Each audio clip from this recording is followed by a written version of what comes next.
Karbon kislotalarini boshlaymiz. Buni formulalarini yodlab olasizlar. Birinchi bo'lib karbon kislotalarining umumiy formulasi qaranglar. CnH2n plus 1 COOH. Mana karbon kislotalarining umumiy formulasi, ya'ni bir karbon kislotalarining umumiy formulasi. Xuddi mana shu holatda bo'ladi. Bir asosli to'yingan karbon kislotalarining umumiy formulasi. Tegishli alkan, masalan, alkan tarkibidagi bitta vodorod o'rniga mana karbon guruh kelishidan hosil bo'lgan mahsulot deb qaraladi. Keyin karbon kislotalarini ba'zilari darsligimizda berilgan. Bularni trivial nomenklaturasi bor, sistematik nomenklaturasi bor. Mana bular trivial nomenklatura. Qarang, chumoli kislota, sirka kislota, propion kislota, xullas mana shular yozilgan o'ng tomonda. Formulasi bilan nomlanishlarini yodlaysizlar. Keyin mana chumoli kislotani daftarlaringga shu to'g'risidan yozishlaring kerak. Yana bitta nomi nima? Metan kislota. Metan kislota. Bunisi etan kislota va hokazo. Ya'ni alkanlar mavzusidan esimizda borki, bitta uglerodi bor bo'lsa metan, etan, propan, butan, pentan, geksan, geptan, oktan, nonan, dekan yodlagandik, to'g'rimi? Bitta uglerodi bor bo'lsa metan kislota, ikkita uglerodi bor bo'lsa etan kislota, uchta uglerodi bor bo'lsa propan kislota, butan kislota, keyin pentan kislota, xuddi o'shanday. Bu endi 6 taligi geksan kislota bo'ladi. Shunday nomlasangiz bo'ladi. Shu hisobda mana 3 ta uglerodi bor bo'lgan propion kislota nima deyiladi? Propan kislota deyiladi. Keyin 4 ta uglerodi bor bo'lsa, xo'sh, butan kislota. Butan kislota va hokazo. Tushundingiz-a? Endi qarang, yana bitta boshqacha nomlanish usuli bor. Yana bitta boshqacha. Bu o'z bu yerda berilmagan. Karbon kislota so'zini qo'shasiz oxirida. Sevara opa, tushunyapsizmi? Siz tushunmaysiz, faqat yozyapsiz. Faqat yozyapsiz, ko'z tegmas. Yo bo'ldi, hozir bular yozayotgan payt faqat tushunasiz. Ya'ni mana bundagi uglerodni hisobga olmay turamiz. Agar shu karbondagi uglerodni hisobga olmay tursak, bu yerdagi nechta uglerod bo'ladi? Bitta. Demak, buni metil karbon kislota desa bo'ladi. Mana metil karbon kislota yoki bu nima bo'ladi? Etil karbon kislota. Endi uni ham yozib yotmay, daftaringizga yozingiz kelsa davomidan yozib qo'yaverasiz o'zingiz. Demak, qarang. Mana bu 4 ta uglerodi bor bo'lgan radikal qanday nomlanadi? Butil radikal. Butil karbon kislota. Pentil karbon kislota. Tushunyapsizmi? Yoki mana bu propil karbon kislota, ya'ni 3 talik propil bo'ladi. Siz karbondagi uglerodni hisobga olmay radikal nomini aytasiz. Masalan, metil keyin karbon kislota. Agar siz karbon so'zini ishlatsangiz, karbondagi uglerodni hisobga olmay bu tarafdagisini hisobga olasiz. Agar siz karbon kislota demasdan karbon so'zini ishlatmoqchi bo'lmasangiz, faqat kislota so'zini ishlataman desangiz, karbondagi uglerodni ham hisobga olasiz. Jami 4 ta deysiz mana. 3 ta va bitta 4 ta butan kislota deysiz. Butan karbon kislota desangiz, endi u 5 talik uglerodni aytayotgan bo'lasiz. Butan, ya'ni butil karbon kislota desangiz agar 5 talikni aytayotgan bo'lasiz. Shunchaki butan kislota desangiz, jami 4 tani aytayotgan bo'lasiz. Nomlanish tushunarlimi? Nomlanishlar edi bu. Keyin endi qarang. Misol uchun qanday izomeriyasi? CH3 CH2 CH2 CH2 COOH. Jami nechta bo'ldi uglerod? 5 ta. 5 ta bo'ldi. Nomlanish qanday bo'ladi? Pentan kislota desangiz bo'ladi yoki yana nima desa bo'ladi? Endi trivial nomenklatura bo'yicha valerian kislota desa ham bo'ladi. Yana butil karbon kislota desa ham bo'ladi. To'g'ri aytyapsiz. Butil karbon kislota desa ham bo'ladi. Zanjirning tarmoqlanish izomeriyasi kuzatiladi. Masalan, uzun zanjir karbon guruh yaqin tomondan raqamlanadi. Uzun zanjir 5 ta bo'ladigan bo'lsa, biz shuni 4 ta qilamiz. CH3 CH2 CH COOH CH3 mana. Hozir bunda ham yig'ib yozsa ikkalasining ham formulasi bir xil. Masalan, tepadagida uglerod nechta? 5 ta. Pastdagida ham uglerod 5 ta. Tepadagida vodorod 3, 5, 7, 9 bu bilan 10 tami? H10. O 2. Bunisida vodorod 3, 5, 6, 9, 10. Bunda ham 10 ta. Kislorod 2 ta. Ikkalasini ham yig'ib yozilgani bir xil. Demak, karbon kislotalarini e'tibor bering, umumiy formulasini yana CnH2nO2 desangiz ham bo'ladi. Umumiy yonish tenglamasini yozayotgan payti mana bu formuladan ko'ra bu formula qulayroq hisoblanadi. Noma'lum karbon kislota yondirildi desa ham narigi umumiy formula qulayroq hisoblanadi. Xo'sh, bu zanjirning tarmoqlanish izomeri hisoblanadi. Endi qarang. Bitta modda yozaylik. Misol uchun CH3 CH3H7. Shunda jami uglerod nechta? 3 ta, 2 ta. Vodorod nechta?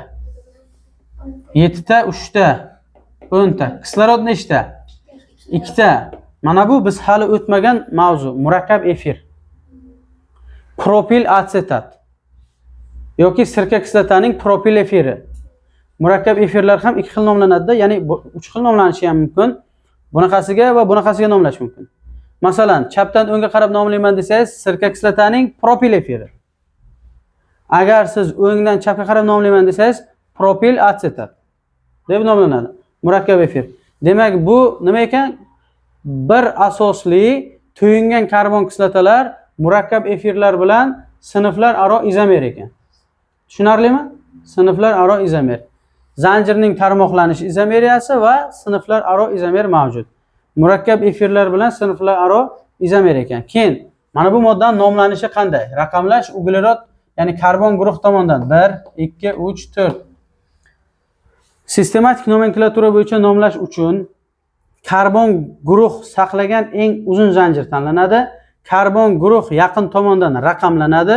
Keyin atrofdagi radikallar 2 metil, 2 metil. Asosiy zanjirda nechta uglerod bor? 4 ta. Butan kislota. Butan kislota. 2 metil butan kislota. Tushunarlimi shu?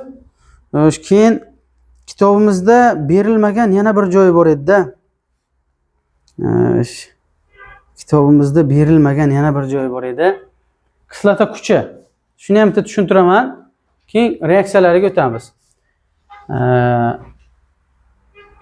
Karbon kislota molekulasiga nisbiy elektromanfiyligi kattaroq bo'lgan qandaydir element kiritilsa, kislota kuchi ortadi. Misol uchun tasavvur qiling, CH2SOOH, mana bu yerda xlor. Keyin CH3SOOH. Mana ikkita kislota. Ya'ni mana bu karbon kislota tarkibida xlori bor, bu shunchaki karbon kislotaning o'zi. Qaysi kuchli? Tarkibida nisbiy elektromanfiylik katta bo'lgan element kiritilgani kuchli bo'ladi. Demak, ikkalasini taqqoslasak, bu kuchli bo'ladi. Keyin yana taqqoslash kerak bo'lsa, tasavvur qiling mana. SOOH. Bu yoqqa ftor qo'ysak, keyin CH2SOOH. Bunisiga xlor qo'ysak. Ikkalasiga ham nisbiy elektromanfiylik katta bo'lgan element kiritildi, faqat buni nisbiy elektromanfiyligi 4.1, xlorda esa 3 midi? 3 ekan. 3 darsdan berilgan. 3. Demak, nisbiy elektromanfiylik xlorga nisbatan ftorda kuchli bo'lganligi uchun mana bu molekulaning kislotalik kuchi yuqoriroq. Bunisi kuchli. Kuchli. Doskada sal joy yetishmayapti-da. Qarang, mana bu yerdan yozay, keyin o'chiramiz. Yana bitta yozamiz, qarang. Endi CH3 CHSOOH CH2 CH2SOOH mana bunga xlor, mana bunisiga ftor. Ko'ryapsizmi? Farqini qarang. Nisbiy elektromanfiylik katta bo'lgan element ikkalasida ham bor. Faqat bunda xlor, bunda ftor. Ftorda nisbiy elektromanfiylik xlorga nisbatan kattaroq. Lekin bu molekulada xlor karbonga yaqinroq joylashgan. Bunda ftor uzoqroq joylashgan. Karbonga yaqinroq kuchli. Xlorga nisbatan ftor kuchliroq, lekin uzoqroq joylashgan. Xlor ftorga nisbatan kuchsizroq, lekin yaqin joylashgan. Endi bunday holatda qaysi kuchli deymiz? Yaqinroq joylashganini. Xlor kuchli. Ha, mana xlorli molekula karbon guruhiga yaqin bo'lganligi uchun bunisi kuchli bo'ladi. Garchi bunda ftor bo'lsa ham. Tushundingiz-a? Mabodo ikkalasi ham teng uzoqlikda bo'lsa, keyin ftori borni kuchli deb olamiz. Demak, bunisi kuchli ekan. Shuni tushundilaringmi? Doskadagilar tushunarlimi? Tez yozib olinglar. Reaksiyalarga o'tamiz. Endi olinishiga e'tibor beramiz. Olinishiga. Birinchi berilgan olinish bizda spirtlarni oksidlab aldegid oksidlansa karbon kislotalar hosil bo'ladi. Biz aldegidlar mavzusida ko'rdik. Masalan qarang. Aldegidlar mavzusida kimyoviy xossa bo'lib turgan narsa endi bu mavzuda bizda olinishi bo'lib turadi.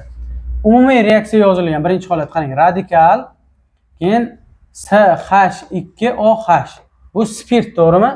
Ana shu spirt oksidlansa radikal mana CH2 mayda endi COH bo'ladi. Plus suv ham chiqib ketadi. Endi shu aldegidni o'zi, ya'ni radikal COH yana oksidlansa tegishli karbon kislota radikal COOH ni hosil qiladi. Tushunarlimi? Endi buni umumiy holatda qanday yozish mumkin? Radikal H2OH shuna streka tortadida oksidlaymiz, suv chiqarib yuboramiz. Deydi-da, radikal COH deydi. Keyin yana faqat oksidlaymiz, hech narsa chiqmaydi. Radikal COOH. Odatda qo'shiladigan narsa plus bilan strekaning ustiga yoziladi. Reaksiyadan keyin chiqadigan narsa minus bilan strekaning tagidan yoziladi. Tushunasizmi? Endi bitta aniq reaksiya. Masalan, CH3CH2OH etanol oksidlansa etanol CH3COH plus suv hosil bo'ladi. Ana shu etanol CH3COH yana oksidlansa etan kislota CH3COOH shu omega kelib qo'shiladi. Tushunarlimi? Bitta olinishi edi. Birlamchi spirtlar oksidlanganda aldegidlar oksidlanganda karbon kislotalar hosil bo'ladi. Keyin qarang. Masalan, etanol oksidlansa etan kislota, propanol oksidlansa propan kislota, butanol oksidlansa butan kislota va hokazo. Bu ketdi. Ikkinchisi, xohlang mana shu holatda menga yozib bering keyingida siz doskaga chiqib. Xohlasangiz mana bu real holatdagisi. Bilasizlar, masalashayotgan paytimiz umumiy reaksiyalardan ko'p foydalanamiz. Ikkinchisi, murakkab efirlarni gidroliz qilib olinishi debdi. Biz murakkab efir o'tmadik hali. Mana qarang, murakkab efir. CH3COOS2H5 plus suv. Bu murakkab efirlar xohlasangiz chapdan o'ngga, yuqorida aytdim. Xohlasangiz mana sinflar aro izomerda aytdim. Xohlasangiz o'ngdan chapga nomlaysiz. Masalan, sirka kislotaning etil efiri yoki etil atsetat. Mana shartdan uzilsalar qarang. Suv esa HOH bo'lsa. Mana H guruhi bor, OH guruhi bor. Mana shu narsani o'zida yozib olamiz qarang. CH3CO mana shu joyiga OH birikadi. Sirka kislota hosil bo'ladi. Plus endi mana bu C2H5O mana bu. Bu joyiga mana qolgan vodorod birikadi mana. OH bunga, H bunga. Sirka kislota bilan etanol hosil bo'ladi. Murakkab efirlarni gidroliz qilib olsa bo'ladi. Keyingisi, endi buni ham umumiy holatda yozilgani bor. Radikallar o'rniga umumiy reaksiya yozasizda, masalan qarang, radikal COO R, masalan bunga R1 qo'ysangiz, bunga R2 qo'yasiz. Ikki xil radikal bo'lishi mumkin-da. Metil bo'lishi ham mumkin, metil etil bo'lishi ham mumkin, har xil. Suv bilan ta'sirlashsa shu. Qarang, mana bu tomonini qarang. R1 CO bunga OH birikadi. Plus radikal 2 OH bo'ladi mana. Yuqoridagi reaksiyani umumiy holatda yozilgan. Keyin 3-chi olinishi ham bormi? Karbon kislotalarining tuzlariga kuchli kislotalar ta'sir ettirish yo'li bilan olinishi. Ya'ni CH3, CH2SOO natriy, natriy propionat tuz mana shu. Kislota qoldig'i va metal tuz mana shu. Plus sulfat kislota 4. Endi qarang, natriy bilan sulfat, natriy sulfatni hosil qiladi. Mana bitta natriyning o'rniga vodorod kelib qo'shiladi.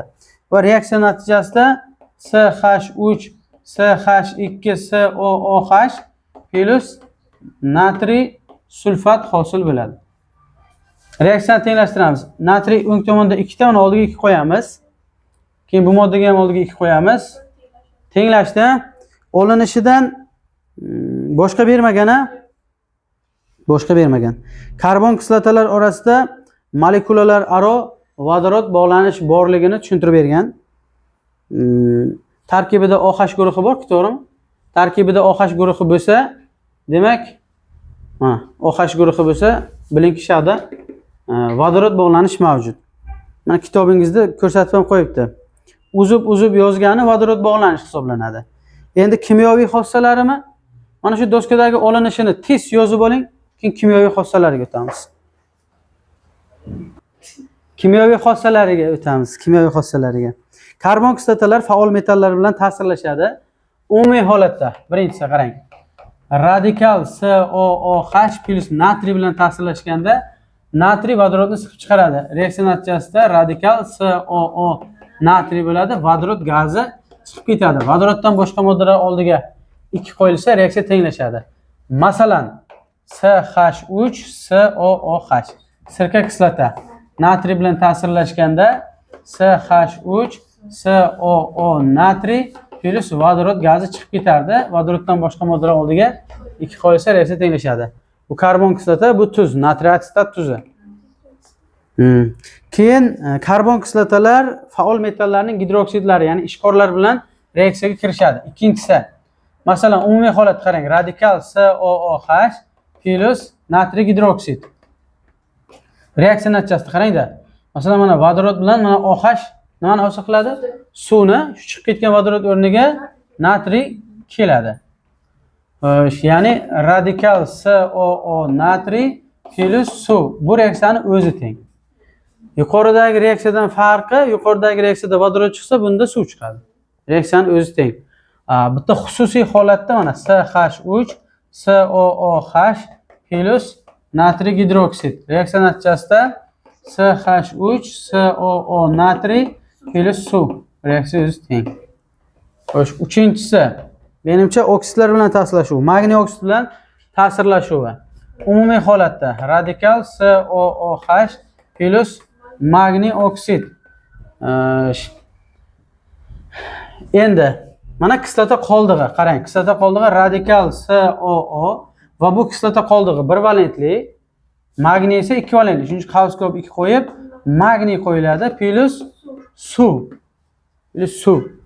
Reaksiyani tenglashtirish uchun bunga 2 qo'yamiz, menimcha bo'ldi.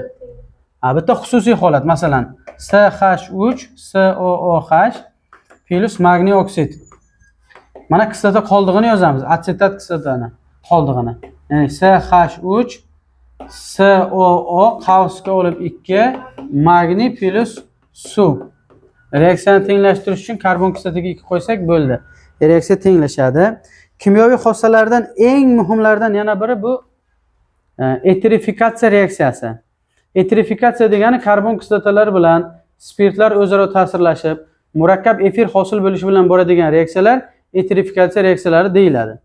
Masalan, karbon kislota umumiy holatda yozsammikan? Bu yerda umumiy holatda yozmagan. Umumiy holatda masalaga kelib qolsak, balkim yozamiz. Qarang, masalan, CH3 COOH. Men mana bu karbon kislotani struktura bilan yozdim. Mana karbon kislota plus C2H5OH. Bu spirt. Endi bu reaksiya konsentrlangan sulfat kislota katalizatorligida bo'ladi. Konsentrlangan sulfat kislotaning vazifasi bu moddalardan suvni chiqarib olish. Hozir bu reaksiyalarda suv chiqib ketadi-ku. Qarang. Muhim joylardan biri. Karbon kislotadan OH, spirtdan H ketadimi yoki teskarisi? Karbon kislotadan H, spirtdan OH ketadimi? Ya'ni suv qanday hosil bo'ladi? Karbon kislotadan OH, spirtdan H ketadi. Qarang, men mana bu karbon kislotani OH siz yozay. CH3CO mana. OH yo'q. Mana bundan H ni olib tashlasak nima qoladi? O C2H5. Shunaqami? O C2H5 plus suv. Etil asetat. Xo'sh. Etil asetat. Va mana bu reaksiyani etil asetatdan ko'ra eterifikatsiya reaksiyasi. Eterifikatsiya reaksiyasida bu. Mabodo. Buni umumiy holatda yozaman desalaring mana radikal COOH plus R2 bu R1 OH nima olsa bo'ladi? Radikal COO R2 plus R1 suv. Mana umumiy holatda yozilishi 4-sini. Keyin xlorlanish reaksiyasidan oldin bizda kumush ko'zgu reaksiyasi. Odatda kumush ko'zgu, mis ko'zgu reaksiyalarda aldegidlarga xos reaksiya edimi? Aldegidlarga sifat reaksiya edi.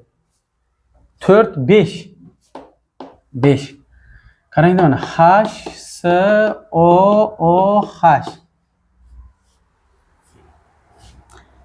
Mana bu karbon guruhda mana COOH. Karbon guruh. Mana shuni o'chirsam karbon guruhmi? COOH. Buni o'chirsachi? Aldegid guruhga o'xshayapti, ha? Ko'ryapsizmi? Mana bu tomoni aldegid guruh, mana bu tomoni esa karbon guruh. Shuning uchun ham chumoli kislotani ham aldegid guruhi bor, ham karbon guruhi bor deb qarash mumkin. Karbon kislotalar ichida faqat chumoli kislota kumush ko'zgu reaksiyasiga kirishadi. Qolgan karbon kislotalar kumush ko'zgu reaksiyasiga kirishmaydi. Plus kumush oksidning amakdagi yetmas. Reaksiya natijasida karbonat angidrid, suv va kumush ajralib chiqadi. Menimcha kumush ikkita, karbonat bitta, suv bitta. Reaksiya teng bo'ldi. Oraliq mahsulot mavjud. Oraliq mahsulot mana bu bog' uzilib, mana bu O bunga ham kelib qoladi-da xullas. Bizga esa oraliq mahsulot shart emas. Ya'ni shu davom etsa C OH